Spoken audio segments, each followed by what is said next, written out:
તમારા બધાનું અમારા આજના નવા વ્લોગમાં સ્વાગત છે. અને હું છે ને આજનો વ્લોગ તમને કહી દઉં કે આજનો વ્લોગ છે ને અમારો સ્પેશિયલ મારો ભાણો છે ને કેનેડાથી આવ્યો છે ને, તો અમે કેનેડાની આખી સિરીઝ બનાવવાની છે. જે રીતે મેં અત્યાર સુધી તમને યુકેની બેઝિક લાઈફ વિશે બી માહિતી આપી છે ને, એવી જ રીતે હું તમને કેનેડામાં પણ તમે જ્યારે વિઝા ફાઇલનો પ્રોસેસ કરો છો અને ત્યાં રહેણી કરની, ફૂડ, જે બી ત્યાં ચેલેન્જીસ છે ને એની A to Z માહિતી આપવાનું છું. તો આજે અમારો કેનેડાની સિરીઝનો પહેલો વિડીયો છે અને એમાં પહેલાં તો છે ને આ મારો ભાનો છે, તો એ જ જાતે એનું ઇન્ટ્રોડક્શન આપશે, પછી આપણે વિડીયોને આગળ વધારીએ. મારું નામ પ્રથમ. હું કેનેડામાં રહું છું. અમારી સ્નેહલ MGV ચેનલને બધા તમે જુઓ એમ લાઈક એના માટે સો થેન્કફુલ. સો માય સેલ્ફ પ્રથમ પટેલ. આઈ એમ કરન્ટલી સ્ટડીંગ ઇન કેનેડા. હું બેચલર્સ ઇન બાયોલોજી પરસ્યુ કરી રહ્યો છું. હું ઘણા બધા પ્રોસેસ થ્રુ કર્યા જેનાથી હું અત્યારે કેનેડામાં લાઈક સારી એવી લાઈફ જીવી રહ્યો છું અને કરન્ટલી મારું સેકન્ડ યર ઓફ સ્ટડી ચાલી રહ્યું છે અને still I am there to study more 2 years. બસ, તો હવે આપણે છે ને આ તો એને બેઝિક એનું ઇન્ટ્રોડક્શન આપ્યું, પણ હવે છે ને આપણે એક એક કરીને આગળ એને સવાલો પૂછીશું. એ સવાલોના મારા બધા સવાલોના જવાબ આપશે, જેથી તમે પણ ફ્યુચરમાં કેનેડામાં કદાચ સ્ટુડન્ટ વિઝા લઈને જવાનું વિચારતા હોય ને, તો કદાચ તમને આ વિડીયો જરૂરથી હેલ્પ કરશે. ચાલો ત્યારે આજનો વિડીયો ચાલુ કરીએ અને કંઈક નવું જાણવાનો અને શીખવાનો પ્રયત્ન કરીએ. તો મિત્રો, છેલ્લા 2 વર્ષથી મારો ભાનો કેનેડામાં રહે છે. તો હવે છે ને આપણે મારા ભાનાને પૂછીશું કે પ્રથમ તું ક્યારે એટલે કેટલા સુધી તે અભ્યાસ કર્યો છે ઇન્ડિયામાં, અને પછી જ્યારે તે કેનેડા જવાનો પ્રોસેસ ચાલુ કર્યો ને, તો પ્લીઝ એ પ્રોસેસ બિગિનિંગથી એન્ડ સુધીને જે બી આપણા ચાહવાવાળા છે, કાં તો જેને ખરેખર કેનેડા જવું છે કે વિદેશની બહારની કોઈની બી કન્ટ્રીમાં જવું, તો જે પહેલો પ્રોસેસ છે ને ત્યાંથી માંડીને એન્ડ પ્રોસેસ સુધી પ્લીઝ માહિતી આપ. સો બેઝિકલી હું પહેલાં તો 9th-10th જે યુઝ્યુઅલી 10th ગ્રેડ લગીને આપણે ભણતા હોય છે ઇન્ડિયામાં, અને પછી 10thમાં મારા લાઈક સારા એવા પર્સન્ટેજથી હું પાસ થયો હતો. Okay. I was like literally 95% હતા મારા. પછીથી આપણા ઇન્ડિયામાં એવું હોય છે કે after getting past 10th we have to choose science or commerce. બરાબર. તો બેઝિકલી મને એઝ અ બાયોલોજી ફિલ્ડમાં બહુ લાઈક સારું એવું મારો એમ હતો બાયોલોજી ફિલ્ડમાં જવાનું, તો મેં 11th-12th સાયન્સમાં બાયોલોજી ચૂઝ કર્યું. જેથી કરીને પછી મેં 11th-12th ભણ્યો. નો ડાઉટ 12thમાં થોડીક મજાક મસ્તીમાં રહી ગયું, but ya I score somewhere around 70% in 12th.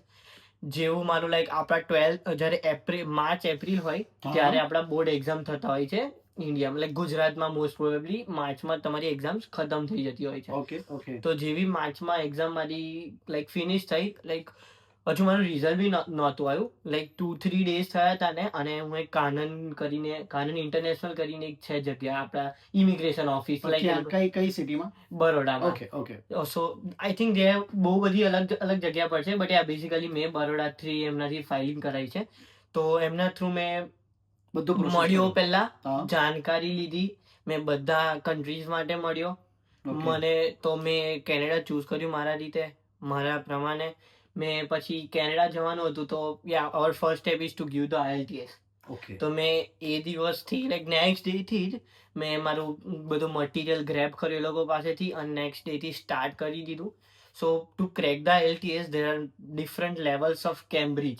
Any books છે IELTS કરવા માટે, જેના થ્રુ મેં પ્રિપેરેશન કર્યું, and it was like pretty good. And after some time, like after 4 months, like April, May, June, July, by end of August મેં IELTS આપી, અને મેં કમ્પ્યુટર બેઝડ આપી હતી, જેનું result like within 2 or 3 days જ આવી જતું હોય છે. ઓકે. સો મને 3 daysમાં જ રિઝલ્ટ મળી ગયું.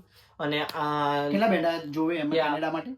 એમાં depends on the university and education at that time, like before 2.5 years. Okay. So એ ટાઈમે 2023 ની વાત છે. યા 2023 ની વાત છે, અને એમાં હોતું હતું કે આ યુનિવર્સિટીમાં તમારે આ લેવલનું એજ્યુકેશન જોઈએ છે, તો you have to score certain level of band. ને જેટલું સારું બેન્ડ આપણે કરીએ એટલી સારી યુનિવર્સિટી આપણા માટે ઓપ્શન્સ વધી જાય. જેના લીધે તારી યુનિવર્સિટી કઈ હતી ને કયા બેન્ડમાં કેટલા બેન્ડ આવ્યા હતા? યા મેં યુનિવર્સિટી ઓફ રજાઈના ચૂઝ કરી હતી. I have multiple options, but યા મેં યુનિવર્સિટી ઓફ રજાઈના ચૂઝ કર્યું હતું એ ટાઈમ પર.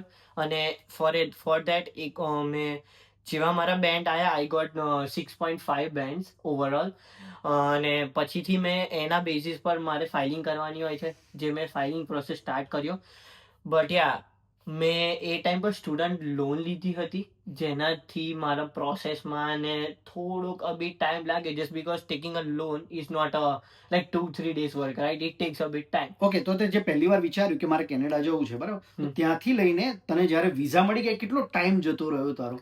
બધું રીતે, ફાઇનાન્શિયલ, તારી પ્રિપરેશન, IELTS બધું? Yeah, so April to November, okay, April to November મારું ટોટલી આ બધી વસ્તુઓમાં ગયો છે. 6 મહિના જેવું આસપાસ. Yeah, almost like 6 months. તો યા, 6 month તો થાય બેઝિકલી. તમારે IELTS 1 month જેટલું થઈ જાય. લોન ની પ્રોસેસ કરવામાં like literally it tax 25-20 okay, days. પછી તમે લાઈક મેં એપ્લિકેશન કરી બધી કોલેજોમાં, અને to be honest I was not pretty sure કે મારે કેનેડા જ જવું છે. તો મેં on the other hand same bench પર USA બી અપ્લાય કર્યું હતું ડિફરન્ટ યુનિવર્સિટીઝમાં. ઓકે, ઓકે, અને એમાંથી બી અપ્રુવલ આવી ગયેલું? યા, મને એમાંથી બી અપ્રુવલ આવી ગયું હતું. મને એની શું કહેવાય, ઇન્ટરવ્યુ ડેટ્સ બી આવી ગઈ હતી ડિસેમ્બરમાં. બટ પણ તે કેમ ના ચૂઝ કર્યું? પણ યુએસએ તો પછી યુએસએ તો યાર મસ્ત કન્ટ્રી છે. યા, યુએસએ બેસ્ટ કન્ટ્રી હતી, but I felt my more bright future, more biology related opportunity in Canada. How about in visa is well? ત્યાં વિઝામાં સેટલ થવું Yeah. ઈઝી છે કે નથી? લાઈક ત્યાં ફ્યુચરનું જોવા જઈએ તો it's not that easy to get PR, basically, green card you can green say. Card for USA. So it's like it requires lots of struggle. And મેં પર્સનલી મારા રિલેટિવ્સ જોડે વાત કરી, ઓકે, જે વર્ષોથી સ્ટીલ H1B વિઝા પર છે, જે લોકો નથી થઈ શક્યા ગ્રીન કાર્ડ ત્યાં. સો જસ્ટ એક જ બીકોઝ મિનિટ હું તને રોકું. જો મેં મિત્રો એને જે આવડે વાત કીધી ને, આ વસ્તુ ખરેખર બધાએ સમજવા જેવી છે. કારણ કે જે લોકો તમારા વિદેશમાં રિલેટિવ્સ હોય છે, ફ્રેન્ડ્સ હોય છે, તમે એને પૂછતા નથી ને અમુક વસ્તુ, તમે એની પર ટ્રસ્ટ નથી કરતા, અને એ જ્યારે તમને રિયલમાં જેન્યુઅન શું કહેવાય એનો જવાબ આપે છે ને, ત્યારે તમને એમ લાગે છે કે ભાઈ એ તો તઈ સેટલ થઈ ગયો છે અને મને એમ કહે છે કે તું અહીં ના આવીશ. પણ હકીકત હોય છે, કારણ કે એને બધી જ ચેલેન્જીસ, પેલું કહેવાય ને કે આગળ ખાડો છે, અને હું જો તમને, મેં ખાડામાં ઓલરેડી પડી ચૂક્યો હોય, અને તમે મને પૂછતા હોય કંઈ કે ભાઈ આગળ જવાય એવું છે કે નહીં, તો હું તો તમને કહેવાનું છે ભાઈ ખાડો છે, ધ્યાન રાખજે. પણ પછી તમારે ડિસાઈડ કરવાનું હોય એકચ્યુઅલમાં કે ભાઈ તમારે એ ખાડામાં પડવું છે કે નહીં, મારા કીધા પછી પણ. તો વિદેશમાં તમે જ્યારે કોઈ પણ તમારું રિલેટિવ ફ્રેન્ડ્સ રહેતો હોય ને, તમે એની પાસે કોઈ એડવાઇસ માગો, અને તમને કોઈ જેન્યુઇન એડવાઇસ આપે ને, તો મહેરબાની કરીને એમની પર ટ્રસ્ટ કરો. પછી ઇન ધી એન્ડ તો ડિસિઝન તમારું જ છે. પણ ખરેખર પછી તમને શું થાય છે, તમે જ્યારે જ્યારે એક વિદેશની એ કન્ટ્રીમાં જતા રહો છો ને, પછી ત્યારે તમને રિયલાઇઝ થાય, તમને જ્યારે કોઈ બીજો પૂછે છે ને, ત્યારે તમે જે તમારા રિલેટિવે જવાબ આપ્યો હોય છે ને, એ જ તમે તમારા આગળ જે બી તમને ફ્યુચરમાં પ્રશ્નો પૂછે છે ને વિદેશને લઈને, તમે પણ એ લોકોને એવા જ જવાબ આપો છો. હવે પ્રથમ મારે તને નેક્સ્ટ ક્વેશ્ચન એ છે કે વિદેશની તો આમ તો ઘણી બધી કન્ટ્રી છે, કે ઓસ્ટ્રેલિયા, કેનેડા, UK, અને શું કહેવાય પેલી કઈ USA. આ 4 કન્ટ્રી તો મેઇન છે, બરાબર. તો તે પર્ટિક્યુલર કેનેડા કેમ ચૂઝ કર્યું? અને બીજો એક ક્વેશ્ચન બી એડ કરી દઉં છું, એટલે તું સાથે બંનેનો જવાબ આવી દેજે કે કેનેડામાં જ્યારે તે જવાનું વિચાર્યું ત્યારે ઇન ટોટલ ઇન્ડિયા જ્યારે તું હતો ને, જ્યારે તું કેનેડા પહોંચે છે ફ્લાઇટ લઈને, ત્યાં સુધી તારે ટોટલ ખર્ચો કેટલો થાય છે? ઓકે, અગર વાત કરીએ તો મેં કેનેડા કેમ ચૂઝ કર્યું, મારું મેઇન રીઝન હતું કે મેં બધું રિસર્ચ કર્યું હતું પહેલા બધી કન્ટ્રીઝનું, જેનાથી મને જાણવા મળ્યું હતું. અને મેં મારા સર્વે પ્રમાણે it was like, if you want to go in the health sector, it's like very good opportunities in Canada. Okay, કેનેડામાં હાઈ પેઇંગ જોબ, અને એસ્પેશિયલી સસ્કેચવાન પ્રોવિન્સમાં, જ્યાં મને એકચ્યુઅલી અત્યારે યુનિવર્સિટીમાં જે મેં ભણી રહ્યો છું તે સસ્કેચવાન પ્રોવિન્સમાં આવે છે. બરાબર. સો ત્યાં એ લોકો હેલ્થ સેક્ટર ઇઝ લાઈક એક સમજો એક અલગ લેવલ પર છે, ઓકે, કે job is like a bit easier than grabbing somewhere else. એટલે તને ફ્યુચરમાં ઓપોર્ચ્યુનિટી બધી બહુ મળે ભણ્યા પછી, રાઈટ? Yeah, અને પર્ટિક્યુલરલી હેલ્થ સેક્ટરમાં. અને હાઉ વિઝાની રીતે કેવી રીતે વહેલું સેટલમેન્ટ થઈ જાય તમારું? અને હું એક સમજો ને, ઇફ આપણે લંડનમાં કહેતા છે કન્ટ્રી સાઇડ, રાઈટ, લાઈક એક ટાઉન જેવું, હા, તો હા, મેં જ્યાં રહું છું એક રજાઈને એક ટાઉન જેવું જ છે. ઓકે, સો યા, અ બીટ ઇઝી. પહેલા તો બહુ જ ઇઝી હતું, અત્યારે થોડાક ઇશ્યુઝ થઈ રહ્યા છે, કે વધારે પબ્લિક જાય યા, છે. Just because of the crowd. But yeah, ભગવાનની દયાથી અત્યારે સારું ચાલી રહ્યું છે, અને હોપફુલી 2 yearsમાં ક્યારે સારા એવા રૂલ્સ આવી જશે જે મને હેલ્પ કરશે. But ya, I am from the health sector, obviously it's gonna help me. અને ફ્યુચરમાં બધી બહુ ઓપોર્ચ્યુનિટી મળશે. યા, અગર મેં હેલ્થ સેક્ટરમાં છું તો આઈ એમ પ્રીટી શ્યોર કે મને સારું એવું આરામથી PR મળી શકે છે. ઓકે, તો અને ટોટલ ખર્ચો કેટલો થયો? યા, લાઈક ખર્ચાની વાત કરીએ તો ફર્સ્ટ ઓફ ઓલ IELTS નો ખર્ચો હોય છે. જ્યારે મેં 2 વર્ષ પહેલા આપી હતી તો એનો ખર્ચો સમવેર અરાઉન્ડ 15,000 હતો. અત્યારે સમવેર 17,000 થયો છે કંઈક. ઓકે.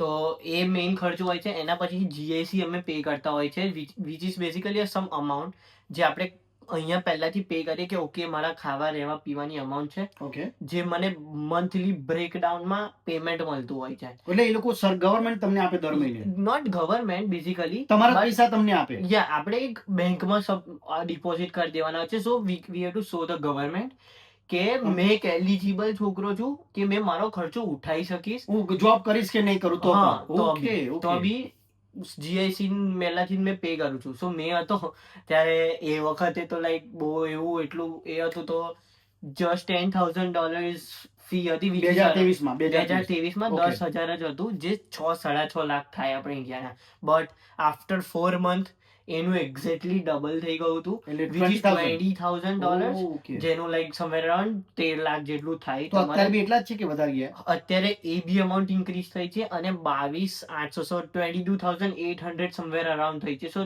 13 ના લાઈક 15 લાખ જેવું થઈ ગયું. 15-16 લાખ જેટલો કોસ્ટ એનો થઈ ગયો છે. ઓકે. વિઝા ફાઇલિંગ એનું બધું કરતો હોય છે, તો એનો પહેલાના ટાઈમ પર લાઈક 200-100-150 જેટલા ડોલર્સનું હોતું હતું. અત્યારે બધું ઇન્ક્રીઝ થઈ ગયું છે જસ્ટ બીકોઝ ટાઈમ ઇન્ક્રીઝ તો થાય. અત્યારે લમસમ રૂપીઝમાં કેટલો ખર્ચો થાય કોઈને કેનેડા જવું હોય? લમસમ લમસમ જોઈએ તો જેમ કે 12 લાખની GIC છે, તમારે બીજા બધા ખર્ચા 1.5 લાખ જેટલી તો મિનિમમ એર ટિકિટ્સ થાય છે ઓકે. તમારે. યસ. ઓકે. અને plus we have to pay 1 year of fees. સો મારી ફીસ પ્રમાણે it's around 13 to 14 lakh per year. Per year. તો it mean somewhere around 25 lakh થી 30 લાખ તો 25 થી ના, 30 લાખ તો 30 લાખ તો તે ફીસ કીધી ને? No, it's 15 lakh. 15 lakh. 15 lakh A year. fees, yeah, a year, a fees plus તમારું 12-1 લાખનું GIC હોય, બીજા બધા તમે આમ તેમ ટિકિટ અને એના ખર્ચા જાઓ, શોપિંગ બધું કરો. યા, સો સમવેર અરાઉન્ડ 25 થી 30 લાખની અંદર તમારું આવી જતું હોય છે if you are studying bachelors. Okay. મારા ખ્યાલથી એને જે રીતે લમસમ ખર્ચો કીધો તો તમારે મારા ખ્યાલથી 30 થી 35 ની ગણતરી મારીને ચાલવાનું જો તમારે કેનેડા જવું હોય તો. અને પ્રથમ મારે અહીંયા બી એક પ્રશ્ન તને એડ કરી દઉં કે તને જ્યારે પહેલી વાર વિઝા મળ્યા ત્યારે તને કેટલા વર્ષના વિઝા મળ્યા અને એમાં તું કેટલા અવર્સ તું કામ કરી શકતો? અત્યારના રૂલ પ્રમાણે we can work about 24 hours પર વીક, જ્યારે મારા સ્કૂલિંગ ડેઝ હોય, અને જ્યારે મારું વેકેશન ડેઝ હોય હું 40 અવર્સ જેટલું વર્ક કરી શકું છું. સો યા, અને વાત રહી વિઝાની, visa depend on the study. If મારું 4 યરનો પ્રોગ્રામ છે દેટ ઇઝ બેચલર્સ, તો મને 4 યરના વિઝા મળ્યા હતા. અને ઇફ અધર હેન્ડ જોવા જઈએ, આપણે કોઈ ડિપ્લોમા લઈ રહ્યું છે તો diploma is like 1 or 2 year program, or like 2.5 year. Okay. Depend તમારા કોર્સ પર જ કરે છે કે એટલા વર્ષના Yeah. તમને એ હિસાબે વિઝા મળે છે. અને તે જે ફીસ કીધી એ વર્ષની જ કીધી, રાઈટ? યા, વર્ષની. ઓકે. તો મિત્રો આ છે ને એને જે 30-35 લાખનો જે ખર્ચો કીધો ને એ એક જ વર્ષની ફીસનો છે, બરાબર? જે તમે જ્યારે પહેલી વાર તમે એન્ટ્રી મારો છો પછી તમારી દર વર્ષે તમારા સબ્જેક્ટ પ્રમાણે તમારે ફીસ ભરવાની હોય છે. હવે મિત્રો અમારો જે પહેલો આ કેનેડાની સિરીઝનો વિડીયો જે હતો ને તે અમે અહીંયા પૂરો કરીએ છીએ. પણ હવે જે નેક્સ્ટ અમારો ક્વેશ્ચન ચાલુ થશે ને કે હવે મારા ભાનાને વિઝા મળી ગયા છે અને એ પહેલી વાર ફ્લાઇટમાં બેસે છે ને પછી એરપોર્ટ પર પહોંચીને એને કોઈ લેવા આવે છે, ક્યાં રહે છે, એ આપણે છે ને નેક્સ્ટ વિડીયોમાં એ વસ્તુ બધી જાણીશું. અને તમને જેવી હું યુકેની બધી હકીકતથી રૂબરૂ કરાવું છું એવી જ રીતે મારો ભાનો તમને કેનેડાની બધી જેટલી પણ હકીકત હશે ને એ બધી વસ્તુથી નેક્સ્ટ એપિસોડમાં એટલે કે નેક્સ્ટ અમારા વિડીયોમાં રૂબરૂ કરાવશે. જો તમને અમારો આજનો વિડીયો પસંદ આવ્યો ને મિત્રો, તો જે પણ લોકો ફ્યુચરમાં વિદેશની કન્ટ્રીમાં જવાના કે કેનેડામાં જવાના, તો પ્લીઝ અમારો આજનો વિડીયો એમની સાથે શેર કરવાનું ભૂલતા નહીં, જેથી એમને પણ કંઈ બી એમના મનમાં પ્રશ્નો હોય તો એમને એમના પ્રશ્નોના જવાબ મળી જાય. અને સાચી વાત શું કહી દઉં મિત્રો, પેલું કહેવાય છે ને કે બધા લોકો જ્યારે તમને વિડીયો તમે જ્યારે બધા લોકોના વિડીયો જોઈને ઘણા બધા લોકો તમને છે ને વિડીયોમાં ભ્રમિત કરતા હોય છે. અમારું કામ એવું છે જ નહીં. અમારું કામ તમારી માટે જે આગળ તમારે વિદેશમાં પહોંચ્યા પછી જે તમારો રોડ મેપ હોય, નાની નાની જે ચેલેન્જીસ આવે ને ડેલી લાઈફમાં, બસ એનાથી જ મારા વિડીયો ખાસ કરીને તમને એ ચેલેન્જીસથી રૂબરૂ કરાવવાનો હોય છે. જો બસ તો તમારો અમારો આજનો વિડીયો પસંદ આવે તો અમારા વિડીયોને લાઈક, શેર, કમેન્ટ કરવાનું ભૂલતા નહીં. અને શક્ય હોય તો અમારી યુટ્યુબ ચેનલને સબસ્ક્રાઇબ કરી દેજો. ચાલો ત્યારે હવે યુકેની કે પછી વિદેશની કોઈ પણ નવી જાણકારીમાં આપણે જલ્દીથી મળીશું. ત્યાં સુધી જય શ્રી કૃષ્ણ.